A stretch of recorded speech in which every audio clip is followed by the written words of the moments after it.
জুলাই যে যারা বিক্রি করেছে তারা শুধু বিক্রিই করেছে।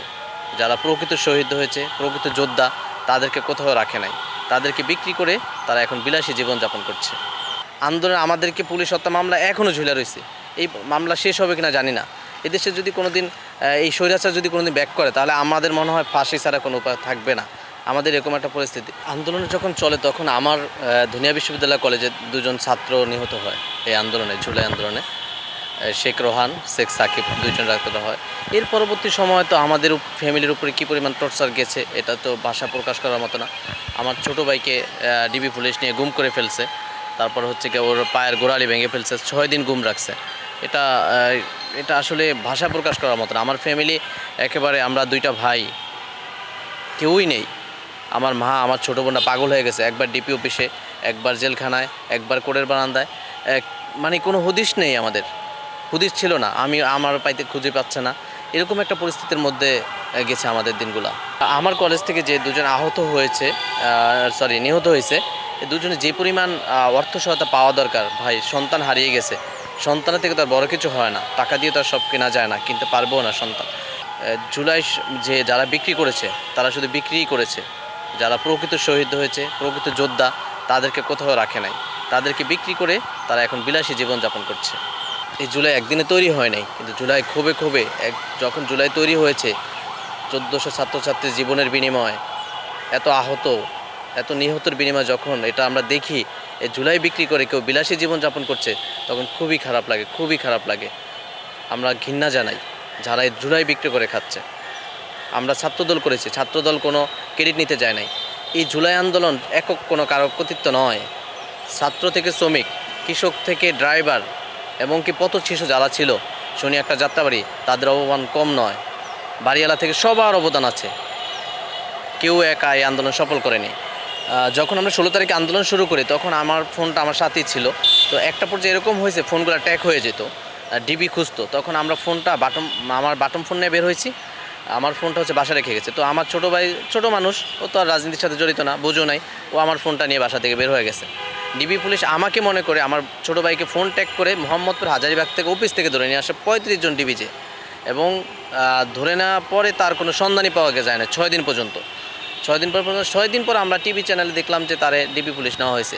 এর মধ্যে আমার পরিবার যে কী করুণ পরিস্থিতি, একদিকে আমি নেই, একদিকে আমার ছোটো ভাই নেই, আমার মা, আমার ছোটো বোন কান্নায় শেষ হয়ে গেছে। ডিবি অফিসে গেলে সেখানে সন্ধান নেই, কোর্টে গেলে সন্ধান নেই, জেলে গেলে সন্ধান নেই। ছেলেহারা মার কী অবস্থা হতে পারে বলেন? কি একটা করুণ পরিণতি আমরা দেখেছি এই জুলাই আন্দোলনে। প্রতিটা ফ্যামিলি একই অবস্থা হয়েছে। আমরা এই স্বৈরাচার হাসিনার বিচার চাই। জানলিক সহকারে যে নির্দেশ দিয়েছে, যে এমপি মন্ত্রীরা, তাদের পাশে চাই, তাদের পাশে দিতে হবে। এবং আমার তারেক রহমানের কাছে আহ্বান থাকবে, জনাব তারেক রহমানের কাছে আহ্বান থাকবে যেন এই অতি দ্রুত এই খুনি হাসিনাকে ফিরিয়ে এনে পাশের কাঠগড়ে দাঁড়ানো হয়। এই আন্দোলন তো আমাদের ছাত্রদলের সবচেয়ে ভূমিকা বেশি ছিল, কেউ বলুক আর না বলুক, ঠিক আছে। আমরা তো ভাই, কোটা তো একটা মানে ইস্যু হয়ে দাঁড়াইছে। আমরা তো মূলত সরকার পতন, সবসময় আমরা 17 বছর যেমন সরকার পতনের চেয়ে আসছি, এই স্বৈরাচার বিদায় করতে চেয়েছি, এবং কোটা আন্দোলনের মাধ্যমে আমরা হয়েছি। যদি আমি ছাত্রদল না করতাম, তাহলে ওই দিন আমি, ঠিক আছে, ওখানে দাঁড়াতাম না, 16 জুলাই যাত্রাবাড়ি অবরোধ করতাম না, শনি একরা। তো আমাদের তখনকার যখন যারা ছাত্রদল নেতৃত্বে ছিল, আমাদের রাকিবুল ইসলাম রাকিব ভাই, নাসির ভাই, ঢাকা মহানগর নিয়াজ ভাই, তারপরে এই যে এখন যারা কমিটিতে আছে শামীম ভাই, রহিম ভাই সহ পাবল ভাই, তাদের নেতৃত্বে, তাদের দিক নির্দেশনায় আমাদেরকে আরও অনুপ্রাণিত করেছে। আমরা আন্দোলন করেছি। রাকিব ভাই আপনি দেখেছেন, টিভি চ্যানেলে অনেকগুলো মিডিয়া দেখেছেন, রাকিব ভাই ক্ষত বিক্ষত হয়েছে, গুলি খেয়েছে। এদের ধারায় আমরা এই আন্দোলনটাকে আরও শক্তিশালী পর্যায়ে ধারণ করি, আমরা এই সরকার পতন ঘটাতে পেরেছি। আমি রাকিব ভাইকেও ধন্যবাদ দেই। তিনি যদি আমাদেরকে ইন্সপায়ার না করতো, অনুপ্রাণিত না করতো, তাহলে আমরা এত সাহস পেতাম না। জুলাই আন্দোলনের যে এটা হয়েছে, আমরা 13 তারিখ থেকে জুলাই আন্দোলনের সাথে সম্পৃক্ত। 13 তারিখে প্রথম আমি আমার বন্ধু জাকির সহকারে শাহবাগে এসে আন্দোলন করতে, তখন এক পর্যায়ে শেষ হয়ে যায়। 14 তারিখে যদি আপনাকে আমি একটু দেখাই, 14 তারিখে কিন্তু আমি এই সারজিৎ সহকারে গণভবনে যখন আমরা স্মারকলিপি দিতে যাই, তখন আমরা এই সারজিৎ আলম সহকারে আমরা তাদের সাথে কিন্তু এই গণভবন পর্যন্ত, বঙ্গভবন রাষ্ট্রপতির কাছে স্মারকলিপি দেওয়ার জন্য যাই। গুলিস্তান পর্যন্ত যাওয়ার পরে আমাদেরকে অনেক স্টুডেন্ট বাধা বিপত্তি করে তারপরে বন্ধ করা হয়। 15 তারিখে যেটা হয়েছে, 15 তারিখে যখন ঢাকা বিশ্ববিদ্যালয়ে হামলাটা হলো, ছাত্রলীগের ন্যাক্কারজনক হামলা করলো সাধারণ ছাত্রদেরকে কোটা সংস্কার আন্দোলন নিয়ে, তখন আমাদের হৃদয়ে কেঁপে উঠেছে।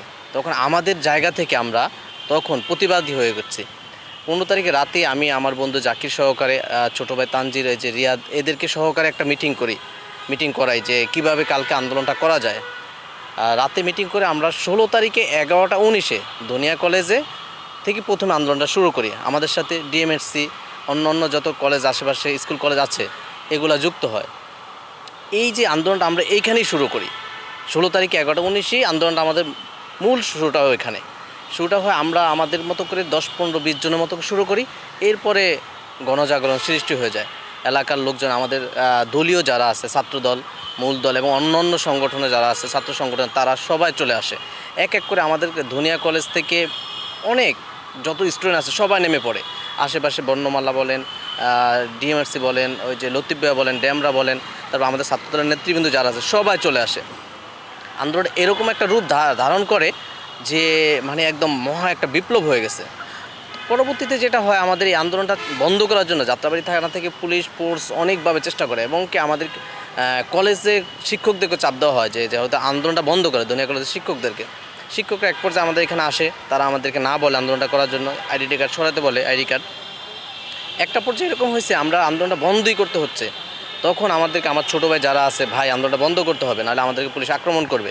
তো আমি পুলিশের সাথে কথা বলছি যে ভাই, আমরা এই আন্দোলনটা আমাদের সময় মতো শেষ করব, আপনাদের সময় শেষ করব না। তখন আমার অনেক হুমকি দামকি কলেজ ছাত্রলীগ এসে আমাদেরকে হামলা করতে আসে। তখন আমরা আবার প্রতিহত করি। এলাকায় যুবলীগ, ছাত্রলীগরা আবার হামলা করতে আসে, আমরা আবার প্রতিহত করি। এরকম করতে করতে আমরা সন্ধ্যা 7টা পর্যন্ত এই আন্দোলন ধরে রাখি। তারপরে পুলিশ আমাদেরকে টিয়ার সেল, তারপর সাউন্ড গ্রেনেড মেরে তারপর উঠায়। পরবর্তী দিন আমরা 17 তারিখে আমরা একটা গ্রুপ ক্রিয়েট করি ওখানে, অধিকার নামে। এই গ্রুপটা ক্রিয়েট করে আমরা যারা আছি, আমরা আশেপাশে যারা আছি, বিভিন্ন ছাত্র সংগঠন সহ আমাদের দলীয় নেতাকর্মী, বিএনপির ছাত্র দলের, ঠিক আছে, এই যে আমার বন্ধু শিয়াব ছিল, জাকির ছিল, বড় ভাই মাকসুদ রহমান মাকসুদ ছিল, এবার ছোটো ভাই আব্দুল, আকাশ সহ অসংখ্য, এই যে আমার কলেজ ছোটো ভাই তানবীর, তানজির সহ অনেকে, মানে নাম বলে শেষ করতে পারলাম না, সানি টানি এরা সহকারে সবাই মিলে একটা বড় একটা অংশ দাঁড় করেছে কীভাবে শাটডাউনটা সফল করা যায়। তখন কিন্তু শাটডাউন দিচ্ছিল। তখন আমরা আবার চিন্তা করে 17 তারিখে আবার 9টা থেকে 9:30টার মধ্যেই আবার ঢাকা-চিটাগাং মহাসড়ক বন্ধ করে দেই। আপনি আশ্চর্য হবেন, ইতিহাসে ঢাকা-চিটাগাং মহাসড়ক এই জুলাই আন্দোলনে 6 দিন বন্ধ ছিল। এটা ধনিয়া কলেজ সহ আশেপাশের এই অঞ্চলের, যাত্রাবাড়ি অঞ্চলের মানুষের জন্য।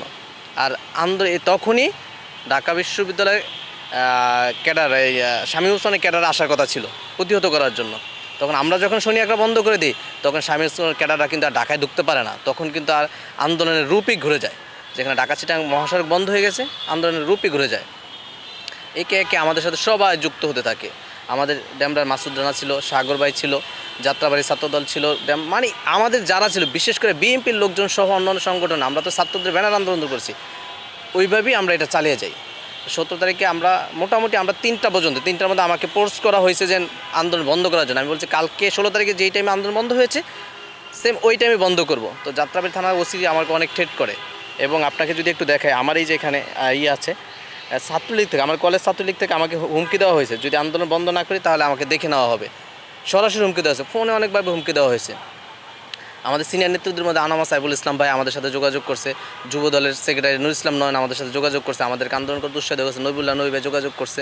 এরা আমাদেরকে উৎসাহ দিছে আমরা কীভাবে আন্দোলনটা চালিয়ে যাওয়া যায়। তো আমরা মানে নিজেদের মধ্যে পরিকল্পনা করি, আরও করি। বা 3টার পরবর্তী সময় 17 তারিখে এমন হয়েছে, পুলিশ আমাদেরকে আক্রমণ করছে। পুলিশ আমাকে বলছে এটা বন্ধ করে দিই। তখন আমাদের মাইক ছিল না, পুলিশের মাইক দিয়েই, হ্যান্ড মাইক দিয়ে আমি বলছি এই আন্দোলন সন্ধ্যা 7টা পর্যন্তই চলবে। যখন আমি আন্দোলন শুরু হয় তখনই থেকে আমার পরিবারের হুমকি চলে আসছে।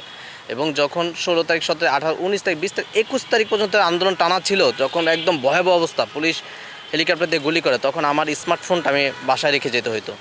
তো আমার ছোটো ভাইটা কোনো রাজনীতির সাথে জড়িত না, ওই ফোনটা নিয়ে বাসা থেকে বের হয়েছে। আর ডিবি পুলিশ মনে করছে ওইটাই আমি, ফোনটা ট্র্যাক করে আমার ছোটো ভাইকে গ্রেপ্তার করে। এবং 35 জন ডিবি যে ওরে হাজারীবাগ থেকে ধরে নিয়ে আসে, আমার ফোন নিয়ে আমাকে ধরিয়ে দেওয়ার জন্য অনেক চেষ্টা করে। 6 দিন গুম রাখে আমার ছোটো ভাইকে, গুম করে ওর এই যে হাতের এই কবজি, পায়ের গোড়ালি একদম ভাঙিয়ে ফেলায়। ওর সাথে সিনিয়র নেতৃবৃন্দ সব জালে ছিল। পরবর্তী 6 দিন পর আমরা জানতে পারি যে ও পুলিশ হেফাজতে আছে। মানে পরিবারের কথা আর কী বলবো। তারপর আমার বাসায় হামলা হয়, এগুলো আসলে ইতিহাস হয়ে থাকবে। হ্যাঁ, আমাদের বিরুদ্ধে মামলা হয়েছে। আমি যাত্রাবাড়ির পুলিশ হত্যা মামলা, ঠিক আছে, আমার নামে 2টা মামলা হয়েছে। পুলিশ হত্যা মামলার আসামি হয়েছে, আন্দোলন হওয়ার আগেও হয়েছি, আন্দোলন হওয়ার পরেও হচ্ছে, আমাদের কোনো হয় নাই। আন্দোলন আমাদেরকে পুলিশ হত্যা মামলা এখনও ঝুলে রয়েছে। এই মামলা শেষ হবে কিনা জানি না। এদেশে যদি কোনো দিন এই স্বৈরাচার যদি কোনো দিন ব্যাক করে তাহলে আমাদের মনে হয় ফাঁসি ছাড়া কোনো উপায় থাকবে না। আমাদের এরকম একটা পরিস্থিতি। প্লাস হচ্ছে কি এর সাথে সাথে কিন্তু আমরাও কোনো ভালো নেই। ছাত্রদল করার কারণে ঠিক আছে আমরা অনেক বৈষম্যর শিকার। দেখেন আজকে যারা ছাত্র আন্দোলন জুলাই আন্দোলন করছে এক একজনের ঠিক আছে বিলাসী জীবনযাপন করছে, আর অথচ ছাত্রদলের ছেলেপেরা দুবেলা খেতে পায় না। রাতে 3টা বাজে ছোটোবেলা ফোন দেওয়া বলে ভাই 200 টাকা হবে, দুপুরে খাই নাই। তখন খারাপ লাগে, তখন মনে হয় যে সংগঠন করে কি পেলাম, কি পেয়েছি, কি পাবো, ভবিষ্যৎ কি আমাদের। জৈবনের বেশিরভাগ সময়টাই ছাত্রদল করেই শেষ করেছি। এখন বয়স চলে যাচ্ছে, চাকরি বাকরি যখন আমাদের টেবিলে বসার কথা ছিল তখনই আমরা আন্দোলনে ছিলাম। জনাব তারেক রহমানের নেতৃত্বে এদেশে স্বৈরাচার বিদায় করতে আমরা সক্রিয় ভূমিকা পালন করেছি, কিন্তু আজই আমরা বৈষম্যর শিকার।